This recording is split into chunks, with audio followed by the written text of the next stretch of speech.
Codex Gigas, also known as the Devil's Bible, is one of the sacred texts most associated with sinister and obscure connotations. Its name comes from the 50-centimeter tall illustration of the devil, occupying an entire page. Interestingly, the fork-tongued devil is situated in front of the description of the kingdom of heaven, suggesting that the artist had an interest in the dichotomy between good and evil.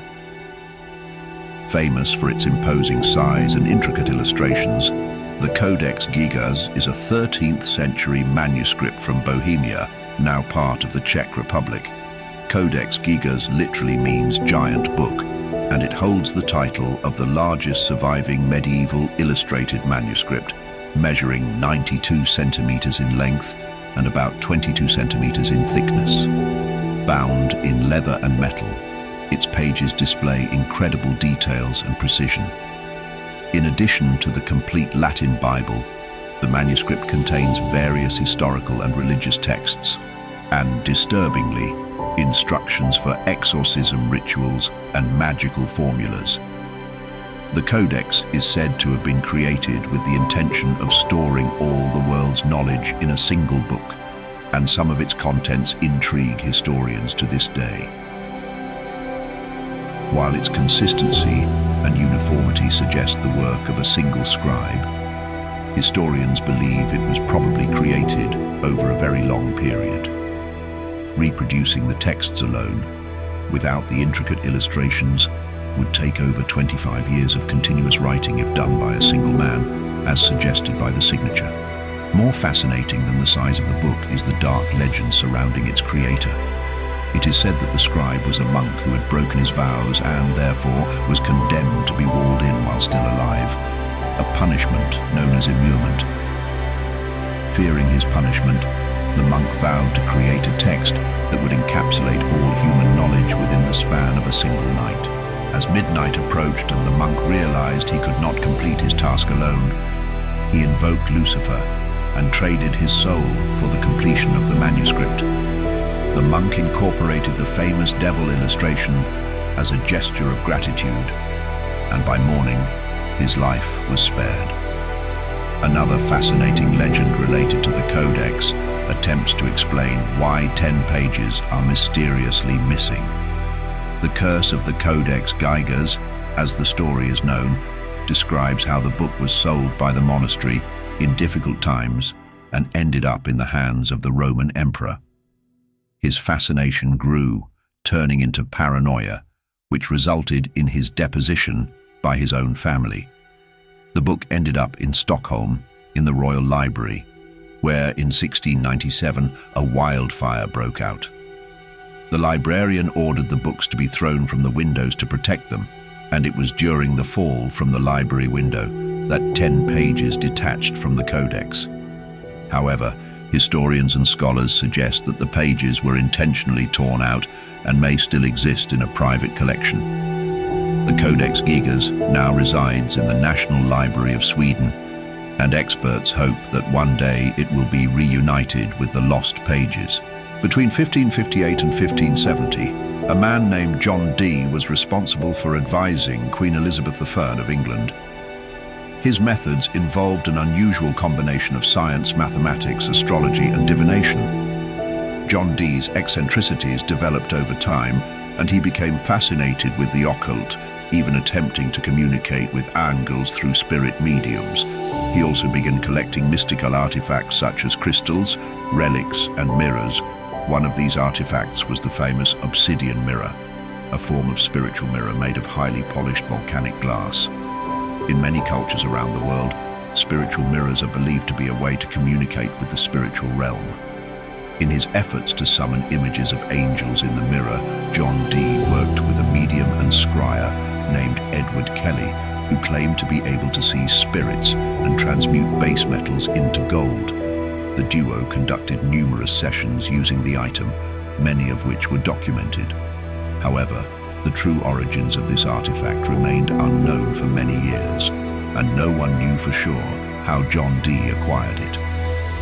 Only in 2021 did researchers publish the findings of an investigation into the mirror's origin.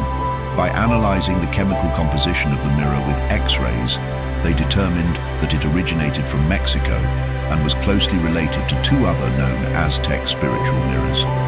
The Aztecs believed obsidian possessed healing and spiritual properties, making it a highly valued commodity. Obsidian mirrors were crafted for their supposed ability to capture a person's soul. Several of them were sent back to Europe by Spanish conquistadors. It seems likely that in his travels, John Dee sought out an obsidian mirror after hearing of its powerful occult properties. Today, John Dee's obsidian mirror is on display at the British Museum in London. Before the construction of the Goddard Tunnel, connecting the north and south of Switzerland, those making the journey were required to cross the Solon Gorge and the Teufelsbrücke, also known as the Devil's Bridge. The gorge itself is steep, deadly, and formed of solid granite. The crossing required traversing a breathtaking bridge with an incredible historical legacy. In the 12th century, there was a path that made the gorge accessible but precarious. It relied on a series of steps carved into the rocky faces, making steep ascents and descents possible. A wooden bridge was built 100 feet above the swift river to make the gorge accessible to horses around the year 1230. And another was constructed in the early 1300s, resting on beams across the wide gorge. Essential for cheese trade and access to Italian politics, the bridge was rebuilt many times. The construction of the original bridge was attributed variously to the Valser people who lived in the mountains, a blacksmith from a nearby village, and most famously, the devil. According to legend, the residents of URI, in a desperate attempt to complete the bridge, called upon the devil for help. In exchange for his dark services, the devil demanded the soul of the first person to dare cross the completed bridge. Instead, the locals tricked the devil by tossing a piece of bread over the bridge. Tempted by the crumb, a dog innocently ran to the other side, inadvertently becoming the devil's payment. Enraged by the trick, the devil tore the unfortunate creature to pieces. Furious at his deception, the devil sought a massive stone to demolish the bridge.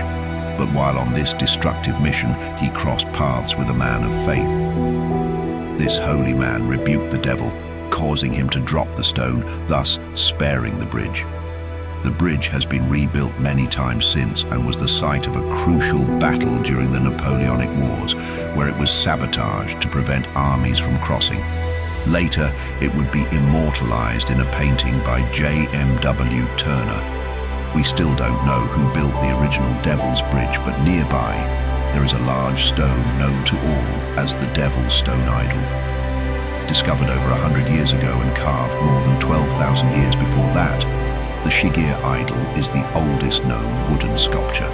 It is also believed to be the first representation by humans of evil. To put it into context, this is more than twice the age of the Great Pyramid of Egypt.